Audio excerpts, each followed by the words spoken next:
দুটি চোখ আছে বলে এই সুন্দর পৃথিবী দেখতে পাই। চোখ দুটি না থাকলে পৃথিবী অন্ধকার, মা দেখতে পাবো না, কোরআন দেখতে পাবো না, পৃথিবী দেখতে পাবো না, বাপ দেখতে পাবো না, সন্তান দেখতে পাবো না, দুনিয়াটা মিথ্যা হয়ে যাবে, ঠিক কিনা?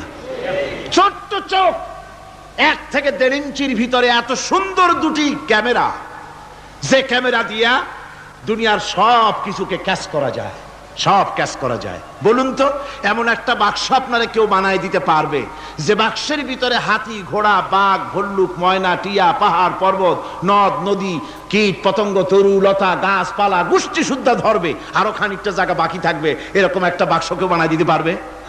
পারবে না। এমন একটা বাক্স পৃথিবীর কোন মিস্ত্রি বানাতে পারবে না।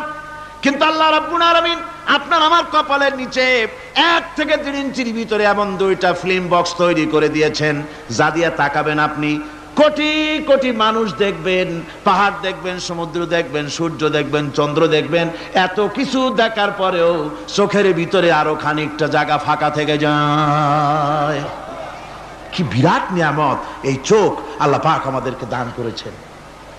এই চোখকে হেফাজতের জন্য আবার চোখের উপরে সানসেট তুলে দেওয়া আছে। সানসেট ভুরু, আল্লাহ ভুরু লাগায় দিয়েছেন, নিচে একটু হাড় জায়গায় দিয়েছেন, উপরে সানসেট, ভেতরে চোখ, যাতে করে বল এসে লাগলে পরে চোখটা গলে না যায়, আছাড় খেলে পরে চোখটা গলে না যায়, চোখটাকে সেফ সাইডে রেখে দিয়েছেন আল্লাহ পাক সুবহানাহু ওয়া তাআলা। আল্লাহ পাকের কাছে শুকরিয়া।